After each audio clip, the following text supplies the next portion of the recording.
Hey, it's Tom and Mike from Take Time to Travel. Vancouver has so many diverse and delicious food options, like in Chinatown, where you can find some of the best food in this city. Today, we're going to take you on a Vancouver Chinatown food tour and show you some of the best restaurants. We'll cover everything from cheap eats to Michelin star dining and everything in between. So let's dive right in and show you some of the must-eats in Vancouver's Chinatown, starting with a Cambodian and Vietnamese restaurant called Phenom Pen, which has a Michelin Bib Gourmand award and usually has a lineup before it even opens. We made sure that we arrived early so that we could get a table.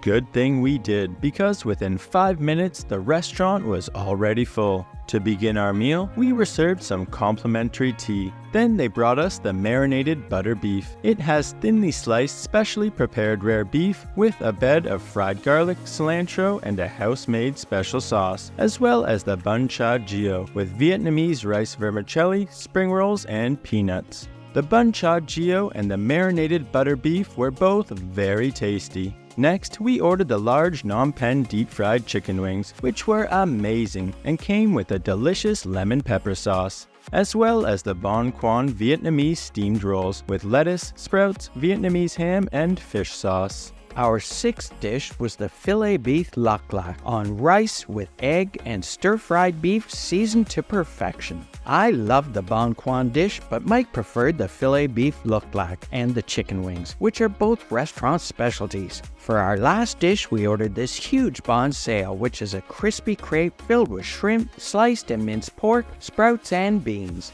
I tried to wrap the bon sao up in a lettuce leaf, similar to what we did in Vietnam, although in Vietnam we used rice papers. I'm not sure how we were supposed to do it here, but it was still pretty good, even though I made a mess. This dish was hefty and could have been a meal all by itself, so we definitely ordered way too much food, but we had tons of leftovers to take home with us.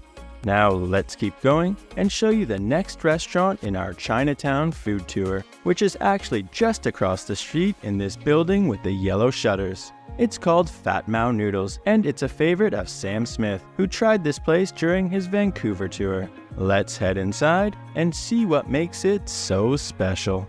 The restaurant isn't very big, but it was pretty busy on the day that we decided to go. To start our meal, we each had a Green Hill apple cider, which was on the drier side. Then we shared the roti with curry as an appetizer.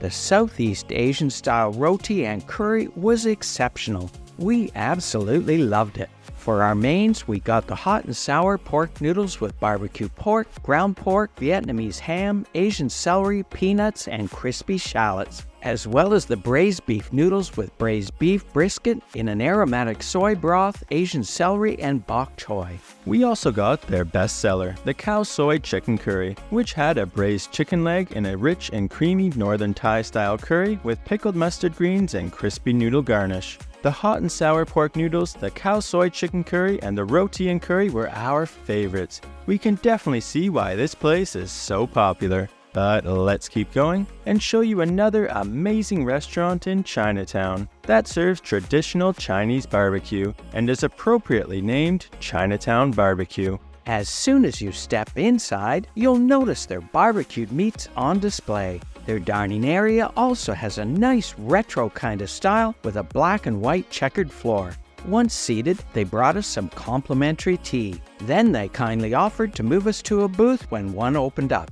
To eat, I got the roasted rack of crispy pork on steamed rice, and Tom chose the soy sauce chicken, which came with a ginger and scallion sauce and was also served on steamed rice. In addition, we also decided to order the large barbecue pork Hong Kong style meat platter, as well as the Chinese sausage as a side dish, and some extra jasmine steamed rice to go with it. The soy chicken, the crispy pork, and the barbecue pork were all delicious. As usual, we ordered way too much food, so we had lots of leftovers, but there's lots more to eat. So let's continue and head over to a fusion restaurant serving Italian-Japanese cuisine that was awarded a Michelin star and is ranked as the 10th best restaurant in Canada. It's called Kissa Tanto. Let's head up the stairs and go check it out. Inside had low mood lighting to give the restaurant a nice ambiance for our dinner reservation that we had to book a month in advance. After we sat down at our table and had a look over the menu, we ordered a couple of Peroni beers to begin our meal, followed by the burrata salad with local organic gem tomatoes and greens tossed in a plum and lemon vinaigrette, seasonal fruit, water buffalo milk, saffron, and a grana padano emulsion. Then we chose the tonno mantecado with confit albacore tuna, smoked potato, and furikake, served with sourdough bread topped with lots of tobiko. To eat this dish, we put a scoop of smoked potato and tuna mixture on top of the sourdough bread with tobiko. It was amazing, and was probably one of our favorite dishes here.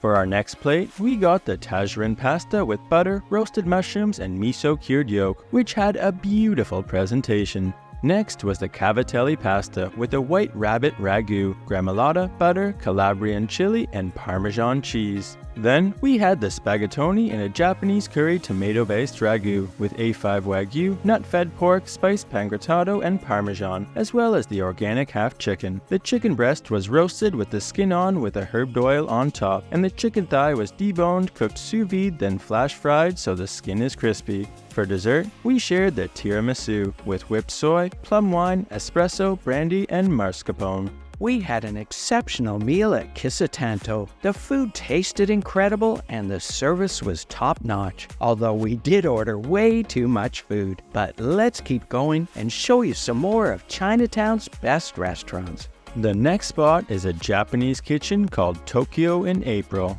It's a very popular and lively restaurant that had a buzzing atmosphere on the night that we went for dinner to celebrate Tom's birthday. We ordered a Sapporo pitcher to start our meal. Then as an appetizer, we had the tamago bacon bomb, which is a deep-fried egg wrapped in bacon with sweet ginger soy sauce. After that, we got the original yellow omurice, which is one of the restaurant's specialties. The dish has a fluffy and creamy egg omelet that was delicately cut open and served over top of fried rice with a tasty curry-type sauce. We thought that the omurice had a great presentation and that it tasted exceptional. It was probably our favorite dish here. Next, we were served the katsudon, which is a rice bowl topped with breaded pork cutlet, eggs, and sautéed onions soaked with a sweet and savory sauce. We also ordered a tuna maki roll, as well as a salmon and avocado roll to eat after that. We found both the tuna maki roll and the salmon and avocado roll reasonably priced and tasty. We do love our sushi. Following that was the flame-seared geisha roll, which is filled with prawn tempura, kappa, and tamago, and topped with chopped scallop, unagi sauce, and fish flakes. As if that wasn't enough, we also got the spider roll with soft-shell crab meat, cucumber, avocado, tobiko, and unagi sauce. We loved our meal. All of the food was delicious and fairly priced, but our favorites were the omurice and geisha roll. Next, we'll head over to a tasty dim sum place called the Jade Dynasty restaurant. It wasn't too busy when we arrived at the restaurant to meet our friends for some dim sum, but Jade Dynasty did fill up pretty fast with lots of hungry diners. To start our meal, we were served some complimentary tea, followed by the pan-fried radish cake with Chinese sausage and dry shrimp, as well as the Jade Dynasty crystal prawn hargao dumplings, which were completely stuffed with large prawns. Then we got the steamed shumai with tobiko, pork, shrimp, and mushrooms. After that, we had the deep-fried taro with assorted meat dumplings, as well as the rice flour rolls with prawn, also known as chun fun. Next, we ordered the char siu bao steamed barbecue pork buns, and the mini sticky rice wraps with egg and minced pork, which is wrapped up inside a lotus leaf. We also got the steamed spare ribs with pumpkin and black bean sauce. Everything was very tasty. We always do really enjoy a good dim sum restaurant. The next spot we're going to show you is a super popular place for brunch called Jam Cafe. After about 45 minutes in line, it was our turn to head inside, where we were seated at a table right at the front window. To eat, I chose the banana walnut pancakes with a triple stack of pancakes topped with caramelized bananas and walnuts. Tom got the fried chicken Benny with buttermilk fried chicken on an English muffin, topped with 2 poached eggs, house hollandaise, roasted corn salsa, and cilantro, and served with shredded hash browns. My mom ordered the chicken French toast on thick cut brioche, topped with buttermilk fried chicken, hot honey sauce, pickled cabbage, jalapeno sour cream, maple bourbon barbecue glaze, green onions, and cilantro. We all really enjoyed our meal here, and we can definitely see why Jam Cafe is always busy for brunch. But let's keep going and show you somewhere sweet to eat. It's called Nemesis Coffee Gastown, which is just on the edge of Chinatown and Gastown. This popular cafe has delicious pastries as well as a stylish and cozy interior with lots of greenery. We chose to get the coconut white chocolate and cherry croissant, filled with coconut diplomat pastry cream and cherry gel, and topped with white chocolate and coconut whip, fresh cherries and candied coconut, as well as the blueberry pavlova cruffin, filled with lemon curd and blueberry gel, and topped with vanilla chantilly, fresh blueberries, and blueberry meringue. We also got the banoffee pie cruffin, filled with banana diplomat pastry cream and caramel sauce, and topped with vanilla chantilly and banana crumbs. The pastries certainly were not cheap, but they were beautifully presented and tasted delicious. The fillings really elevated the flavors. Well, we hope you enjoyed our Chinatown food tour. If you did, make sure to like and subscribe for more delicious food videos in Vancouver coming soon. And remember, take time to travel. Catch you on the next one.